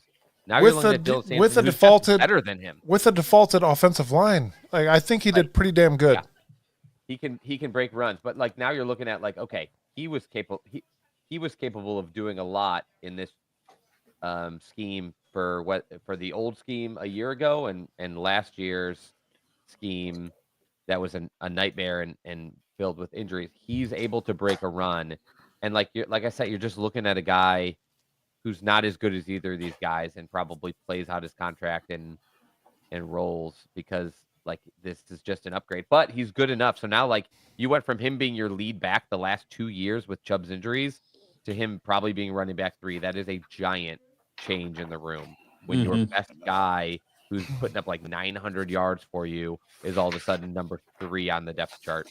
Do you realistically think that's going to happen? What? I mean, running backs are one of the Ford, fastest. 1 to 3. Yeah, the running backs are one of the fastest positions to like switch over. And it's not like we look at Jerome Ford and we're like, well, he's so good at blocking on 3rd down or something, it'll keep his role. Like, he's not. And so, yeah, this would be one of the rooms. Like, I would see him being in the starting lineup faster than I would see Carson Schlesinger. Just because. What do we? I don't know. So I'm going to ask because I don't know and I can't get to it fast enough. What do we? We still is Jerome still under contract with us? I think this is his last year. Okay. So we got one more contract. Okay. So it's the reason I don't think we'll have Chubb back because right now we need to make sure we have our money and Ford is. And you're going to keep for how well he's played. He's very cheap. Yeah, and you're going to keep the youth on there, unfortunately, for Chubb. Yeah, and again, I would take back Chubb in a second. If they find a way to weasel him back on the team, he's going to have a great year. He's probably got 2 or 3 great years left in him, which we talked about, and then he'll eventually fall off a cliff. But Dylan Sampson, we're sitting here, 126th. I watched some of this film, man. I'm like, firecracker, dude. Running back 6 on Dane Brugler's big board, and we got him in the 4th round at 126th. The prospect grade for him for our lads, which I was already describing to you, is 8.7. Harold Gannon was 6.9. Quinton Judkins was 8.6. Excuse me. Schlesinger's was 8.4. This kid, Dylan Sampson's, was 8.7. That's graded as eventual starter, probable starter as his first year, minimal development time needed physically or mentally. This kid is just ready to plug in and play. They have him graded basically the same as Judkins. He just plays a different role. That's why I think both these guys. Because you'll have your Junkins, bam, and then you got. I think you're right. This is a complementary back system that you can either rotate. Man, can we go back to a split back set sometimes? Man, can we go back to a split That's back the thing. set? Obviously, 2 guys split back in the back. Could you imagine that? Yes, Somebody that'd be amazing. What you want? You want to get run over, or you want to get ran right around? You know what I'm saying? Like, man. By the way, even PFF, who hates our draft, has him as their 55th prospect. That kid can catch too. He's not just running the football. The kid knows how to hold the ball and he can catch. And he's a firecracker. He's fast. I also think Judkins can catch. I just think they didn't need him for that role with Henderson on the team. But I think both these guys can catch the ball, and that's going to be dangerous with the collection of quarterbacks we have. Because even the ones who have major weaknesses physically, they're going to be able to get a ball to a tight end or a back, and it's going to give them a better chance of being able to get in and get success. And then here we are down to the last pick. One more thing about Dylan. He was also the SEC Offensive Player of the Year. That is not light to say. Especially not easy to come out of Tennessee and say you're that guy. All these guys that we talk about, all these guys we got have huge accolades, man. Like, 'cause I had to go look at Dylan Gabriel, and I'm like, this dude's got accolade on accolade. I'm like, okay. They drafted some pro on that one. A lot of production. Yeah. Yeah. Like they have their rewards. You're right, Angel. They have their rewards, but like to Sam's point too, like they're also just really Football players. Yeah, they're all just really They're decorated and they're all well-rounded really football productive. players. Yes, productive is the productive is the word. And last but not least, Exciting. Cleveland's favorite son. I'm going to go first here. I'm going to go first. I made a reel about it, and everybody, I've gotten like mixed emotions on this one, and it's kind of funny, but I think we know what we're going to get out of Joe Flacco. The guy builds morale in the locker room. He builds up confidence, and that's great. But you know there's going to be those 2 interceptions a game where the guy's freely throwing and having fun. He said it. He's having fun. But he feels more comfortable here. I think after week 6, we're going to see Shedeur Sanders on that front line. That's just me. So much earlier than I expected. Well, Really? that's if we still got Kenny Pickett. I I don't think he's going to be here week 1. I don't know. Some people Hard to thought tell. he's definitely going to be our starter. I've heard that. Since you got I thought he Pickett. was going to be our And starter. This is I before thought the he was going to be our draft. starter. This is before the draft because he's Right. in that room. He's definitely going to be the guy. And then they signed Joe. And then I said, we don't even know who they're drafting yet, as well as a quarterback. This is like freaking clockwork. So hang on. So we don't even know who they're going to draft yet as a quarterback. So we got Kenny Pickett. Then Joe came back. And my simple thing was, if Flacco's in training camp and tearing it up in training camp, you're just not going to start Flacco because you got Kenny. But now look what happened. Now look what we got on the board now. It totally changes everything. Yes, it does. Yeah, and So now because we're like gonna now, I thought they were Let's going to go. give Let's Pickett go. every chance to beat Flacco and just see if he could do it. Because if he could, he's younger. But now it's we looking- get, but now we drafted 2, so we know Joe's probably Right. going to be the sensei. It does hurt. You know what I'm saying? It does hurt Pickett the most because We might get something out of him now. the idea was Pickett is Trade him off. Trade off 26 Newsom. and Greg Newsom, trade Kenny, and go get you somebody else you need. Whoa, now you're talking out your ass. No, I'm not, because nobody signed him to his 5th-year deal. Anyway, that's another asset you can use to get somebody you need. That's not. I'm spitting facts. We'll see. Go ahead. Those Next. trades are so few and far between. But We don't know. You got something. Yeah, we Right. don't know. It just We doesn't don't happen know. much. All right, let me bring you guys back to reality. Oh, here we Oh. go. Glad you guys are just. Oh, here Angel, we guys go. are All dreaming Angel, here comes big. Angel's I have a spiritual. question for you. Woosah. There's more investment in Kenny Pickett than Joe Flacco. So if We you ain't think, signed him to his if 5th-year you deal yet. no, but they gave up a 5th-round pick. You think they're going to let a guy go that they gave up a 5th-round pick for? Some Come on. people have picked up 3rd-round picks and got rid of them. So I think I maybe this is a different show, but Shedeur Sanders, I was shocked for one that they even drafted him, considering like he was falling. But So he I was thought for kinda- sure. Yeah, I was like, Hold on, I I give was like, Angel music for this, guys. Be calm. Let Angel speak. Sanders, who's Sanders gonna Clyde. who's gonna get the Sanders kid, right? And then when they traded for him, I'm like, I'm confused, man. Like, what's going on? But this is a good problem to have. I know a lot of Yes. fans are like, No, what you're are we right. gonna do with all these quarterbacks? What did I say, Chad? I said, We're gonna figure hey it out. man, It's a bad problem. keep on shooting it till you get it right. They have 4 problems right now. So And then, like I said, and let's they get got- 2 of them in the draft, and we did. So we got one more to talk about. So let's go. I honestly almost feel like they picked Dylan Gabriel thinking we're not going Sanders because there's just the flags and the personality concerns and the work ethic stuff they might be worried about. yeah. And all those stories that came out very much look true. Like I'm a big believer of like let's not try to overcomplicate it. It's the same thing we talked about with like how did Deshaun Watson get here or how did the Browns make this move? Like look at the situation, think about what you heard, match does that fit? In this situation, all we heard in the pre-draft process is he had bad interviews, he had a bad attitude, he didn't take it seriously. Obviously, that's true. There's still people out there that are like, I think they're just rubbing his name in the dirt. And like, no, they're not, because this wouldn't have happened if that was not true. If he interviewed well, the Giants he would have never made it that far, right? So obviously he had an attitude and an effort issue. And for me, what I loved about this pick is because they spent so much less capital on him, if his attitude problem gets washed away by being humbled and realizing like That's what I Holy was cow. hoping for. I was hoping mean, that he would get maybe find some humble out of this, because you know what? Because people were even bringing up. I didn't want to go there, but they're like, it's because of this and it's because of that. But I said, you know what? Jaden Daniels was against the fence last year. You know what Jaden Daniels did? He got picked. He went out there and proved himself, right or wrong. Yeah, he did. But that's different. Like Washington picked him to be the guy. Shador is Well, he the kind guy. of fell in our lap, so can Yeah. he be the guy? Yeah, Shador. Like what Chad was saying. He's been humbled. Hopefully, he'll come in with the right Hopefully he's been mindset. humble. You know, Maybe. Yeah, we hope. Hopefully. well, you still want him to kind of be confident at the same time. You don't want him to come in like a lost sheep. So you I want him to be have confident, not cocky. If anything, I hope that this has humbled him, and it gives him that thirst and that drive and that hunger to go, you know what? I'm gonna show all you other 32 teams where you messed up at. And if not, I mean, he was just a 5th-round pick, right? PW4 said the same thing though. And and he was low, so you're not gonna lose something from him. If anything, like you guys, we talked, he might be a tradable asset down the line, or he might be the guy. We don't know yet. After I saw what I saw online with the fans lining up downtown to see him come, it'll be hard. He's still very famous. I mean, the reality is that's why I'm not worried about him losing his confidence. Jerseys. Even if you don't ever play, he's got you some jerseys just because he came to Cleveland. We already all know very that. famous.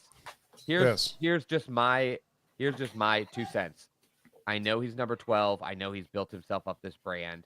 If this were me, I would immediately change my number to number 5. I would look at the mirror every day and realize that somebody picked me in the 5th round. 5 rounds of teams skipped me, and I would just stare at that number every day and say, I'm going to show you how big of a mistake this 5 was. I always think to be confident. I'm with Sam that I want him to be humbled in the fact that he realizes nothing will be given to him. And now that he was picked in the 5th round, if he doesn't show up, he's going to be a CFL player, because if he fails on the Browns, the Argonauts are going to be knocking on his door. The Argonauts will be knocking on his door. Yeah, nobody's going to touch this kid if he goes to the Browns and fails. It's going to be a Johnny situation where people are like, no thanks, have fun in another league. Go to the XFL. So I don't know about 5, because when I think of 5, I think of Tyrod Taylor. And he kind of gets that vibe of that Tyrod Taylor with the visor. Not that many other ways to represent 144. I thought I was like 44, 144. But when you thought of 5, I thought, man, Tyrod Taylor 5 and the visor and the helmet. I thought of that. The problem is he's got so much of a brand. I don't believe he'll change his number. I think. Oh yeah, he won't. It is what it is. But I would change my number as a reminder. I went in the 5th round. Everyone counted me out 4 to 5 times in a row. And that would be my drive. One thing I would be interested in too is he still doing this behind the scenes video camming stuff? Because the Browns aren't going to want you to do that in their facility. And if he's still doing that, he's more worried about that than getting on the team. Then you best believe he's by training camp. He might not even be on the team. No, here's the thing. Here's the thing. Smith-Schuster in him. Here's the thing. I don't think as much, man. Juju was way out there, bro. Like that dude, and he got every ounce of everything that he got coming to him because he's a champion. Well, I remember us laying his ass out too. You want to talk shit? You got to lay the fuck out. So go Browns. So while I sit here and think about Shador Sanders becoming a Cleveland Brown quarterback, using his quote legendary, which I hope it happens. I really do, sincerely from the. We need a legendary quarterback, somebody that can come in here and do what. I don't want to stereotype it either, but we are looking for that guy, and that's why I think we drafted 2 quarterbacks. Me and Sam, I think were talking about it the other day. You guys draft 2 quarterbacks, and you got to win on one. You hope, right? I mean, you hope.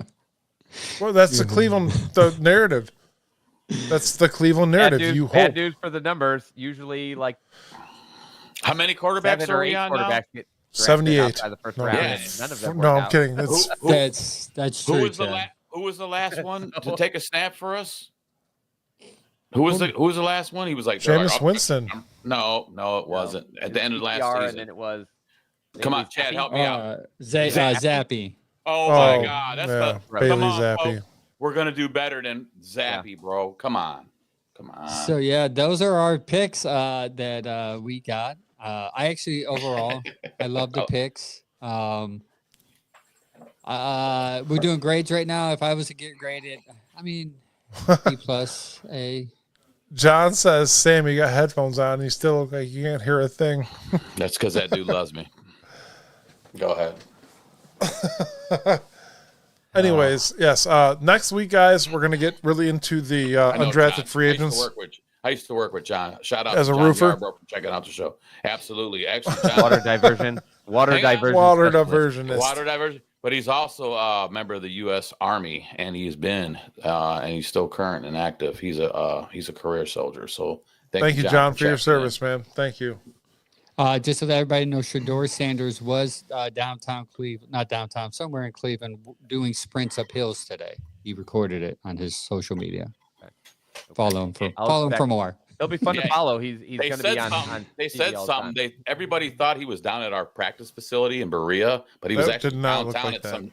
But no, Yeah. he was downtown at some gym, and they're like, "What's he? Did he have the wrong directions? Is he not?" No, Berea's so that? there's a nice hotel down there. Most athletes stay at. It's Okay. down there at the flats. And the Okay. Browns have a gym down there. I forgot the Browns gym down there, but Mhm. he was working out there. Okay. Thanks for guys, clarification. They're like, man, did he find? You don't know where he going? He just got here, man. Give him a break. That's how I looked at it. Give him a break. He just got. Damn Uber drivers. It's going to be fun to Mhm. watch, and I doubt especially you. because it feels like if we don't have to watch it through Shador's lens, we're sure to be a candidate for Hard Knocks again. So get ready. didn't for- even watch And they have to do it. That HBO says, hey, if we tell you, you have to do it. Yeah, I didn't even watch the last Hard Knocks. The thing I do, listen, I like about the kid is he doesn't drink. Not after He's last not a drug user as well, from what we know of. I heard that little snickle pickle earlier. Snick- I just want him to put in the kind Snickle. of work. Put that it snickle. absolute I love best Angel with the quarterbacks put snickle. in, and he has the physical talent then to do. He can.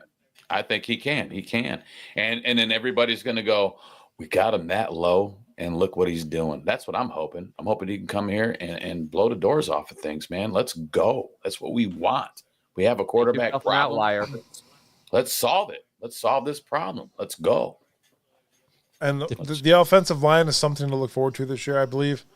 Not that we Yeah. haven't settled the left tackle situation, Yeah, right. but The last chunk on here though is talking about that. We talked about our team we're going to end needs it. and what we had to cover this off season, and it'll be interesting to go over as there's still more moves to come, how they hit these in free agency in the draft and what's still left, and there is still some stuff left. Absolutely. Absolutely. I guess Angel went to night, man. We love you, Angel. We'll see you on We're the closing up next. shop anyway, right? Yeah, Right. I'm going to shop around this week. Oh, he got booted again. Anyways, we're going to end the show. Next week, guys, look forward to us. We're going to talk about the undrafted free agents that we picked up. Whether or not they may work or not, we're not going to know, but we're going to try to touch base with them, give you another in-depth analysis on them, each player that we picked up. There's actually quite a few that are pretty decent. We picked up, let me go real quick. We picked up another running back, a wide receiver, a tight end, 2 guards, a tackle, another edge rusher, 2 cornerbacks, a safety, and a long snapper. We never even got to grades. A minus for me. A minus for me. I did a B plus, but I'm moving it up to a straight A. Chad? If you count next year's first round pick as part of this draft, and it's I can't grade the players. I don't know. I don't even care. But I can grade the process. And I think the process they took in the draft, the way they let guys fall to them, the way they picked their guys clearly and didn't get pushed in any picks at any positions, I would say A minus for this. But the only shocking thing is Gabriel. And I can't even argue with it because they picked him so high. It was very clear that was their guy. And if that's the case, I think you draft your guys and you trust your process. So I would say A minus for the process, not the picks. Very quickly, I gave an A minus only because of the safety position and the offensive line position. Mm-hmm. We definitely beefed up our defense. That's no question. And we all know we're working towards next year's draft as far as no matter how good we do. If we go 500 next year, those guys are already getting after what they need for next year's draft. Even Yeah. we're and they're still safety's huge. out there. There's not really offensive linemen, but I did think the only thing that puts them at risk for Mike is now, like, you are really thin. You got the guys who go out there and play. But Secondary. you're real thin if anything goes wrong at some of those positions. Now we're much deeper at others. So, but you did leave yourself at risk like you did last year with the offensive line. Right. So Well, with we're that gonna being see, said, man, as the plot thickens, fellas. ow, I just smacked my boom arm. That kind of sucked. Anyways, next week, guys, join us. We're going to have a hell of a show next week. It's going to be an in-depth analysis of what the undrafted free agents that we picked up are and what to look forward to pretty much in the future with the draft picks that we have now. Yeah, we're going to be hitting some of these draft guides and really reading you unbiased before they were ever picked. Like, what do these evaluators think of these guys? What are they good at? And that includes these undrafted free agents and the guys we picked. And maybe we get an idea of, like, really how this is all going to shake out. Yeah, absolutely. And the craziest thing is to think for where we're at now and to see where any pick went. That's always going to take at least 2 to 3 years to see go. Man, we could have had Jack Sawyer. Yeah. Man, you guys know we do our draft grades in year 3. You know how it goes. You know how it goes. Our real draft scale. Not Right. This right. like what do we think they did? Right. 2 to 3 years, and that's where we see how things unfold or folded in. So, absolutely. All right, we're wrapping it up tonight. I don't want to say there's so much more. See you guys. So much more. But until then, we will see you guys next week. Join us next week. Again, a big shout out to our sponsors, Doug White, Allstate Insurance Agency. Check them out. Give them a call if you need anything at all. And then Beard Gains. Use our code Bearded Browns at checkout for 10% off your order. And JB's Tavern. Thank you guys again so much for letting us into your home last week and having an awesome party. Go Browns.